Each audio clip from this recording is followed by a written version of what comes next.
MSIDC एक सार्वजनिक बांधकाम खात्यानं MSIDC आपलं एक नवीन चालू केलं, महाराष्ट्र राज्य पायाभूत विकास महामंडळ. कशासाठी केलं? अध्यक्ष महोदय, महाराष्ट्रात सार्वजनिक बांधकाम विभागाचे 8,000 इंजिनियर असताना MSIDC का चालू केलं? तर फक्त टेंडर मॅनेज करण्याची यंत्रणा आहे.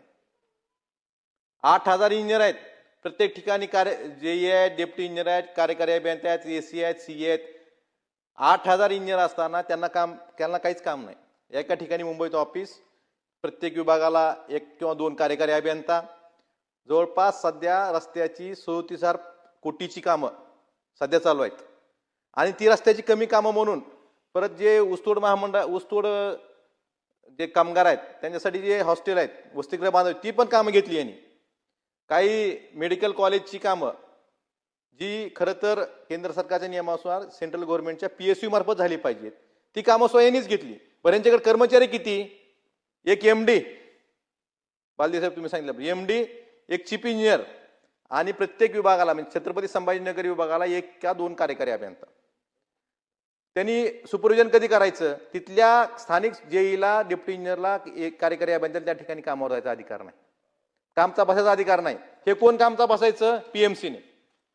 मग एवढ्या स्पर्धा परीक्षा देऊन MPSC मार्फत जे सिलेक्शन इंजिनियर करतात त्यांनी काय करायचं? मग कशासाठी? मग सगळ्यात ह्यात महत्वाचं काय? गडकरी साहेब आपल्या राज्याचे नेते आहेत, त्यांच्या माध्यमातून आपल्या राज्यात बरीच कामं होतात. NHAIची कामं 40% 45% बिलोनं होतात. ह्या 145 जे सध्या कामं चालू आहेत, मला खरं तर उत्तरात सांगितलं पाहिजे, एक काम सांगा की बिलोन आहे. 37,000 कोटीची कामं महाराष्ट्रात चालू आहेत, एक काम सुद्धा बिलोन नाही. त्यात आठ काय? टेंडरमध्येच आठ आहे. जर तुम्ही if the tenderer has quoted below the estimated rates the additional performance security of 7.5% of the estimated cost would be tender shall be paid additionally. म्हणजे जर तुम्ही बिलोनं टेंडर भरलं तर 7.5% बीजी तुम्हाला द्यावी लागणार. म्हणजे यातून काय सांगायचं? एका बाजूला मुख्यमंत्री सुशासनाच्या गोष्टी करतात, सुशासन आहे म्हणतात, दुसऱ्या बाजूला आपण आबावनं टेंडर देणार नाही म्हणतात. मग MSIDC साठी ही अट का लावली? म्हणजे बिलोनं टेंडर भरलं तर तुम्हाला 7.5% बीजी द्यावी लागेल. हे तुमचं सुशासन आहे का? हे तुमचे राज्याला पैसा नाही म्हणतात, विकास कामासाठी पैसा नाही म्हणतात. संपवतो 5 मिनिटात, संपवतो. ऐका तरी, ऐकून घ्यायची क्षमता ठेवा साहेब. 7.5% बोलतो कमी बोलतील ते.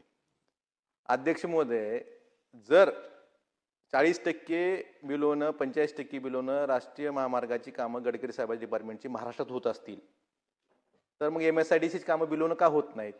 बरं, बिलोनं होय जर एखादा कॉन्ट्रॅक्टर कोट करत असेल तर त्याला ही अशी अट का लावली? म्हणजे फक्त टेंडर मॅनेज करणे, त्या ठिकाणी डुप्लिकेट कागदपत्र दिली तरी चालतात. एखाद्या सेंट्रल गव्हर्नमेंटच्या PSUनं एखाद्या कॉन्ट्रॅक्टरला रिजेक्ट केलेलं असलं, तो कॉन्ट्रॅक्टर ह्यांच्याकडे एलिजिबल होतो. त्यामुळे अध्यक्ष महोदय, माझी विनंती आहे, ऐकून जावा, तुमचा एक विषय शेठ जाताल ना.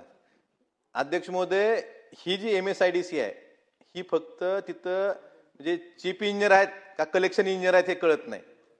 त्यामुळं अध्यक्ष महोदय, माझी विनंती आहे, उद्याच्या उत्तरात त्या जो उत्तर सन्माननीय उपमुख्यमंत्री देणार असतील, सुशासन जर स्वतःला म्हणत असतील तर MSIDCचे जे टेंडर झालेत ह्याची चौकशी आणि ह्या जो भ्रष्टाचार आहे ह्याच्यावर कारवाई करण्याचं धाडस सन्माननीय मुख्यमंत्री दाखवतील का? एवढाच माझा या ठिकाणी विषय.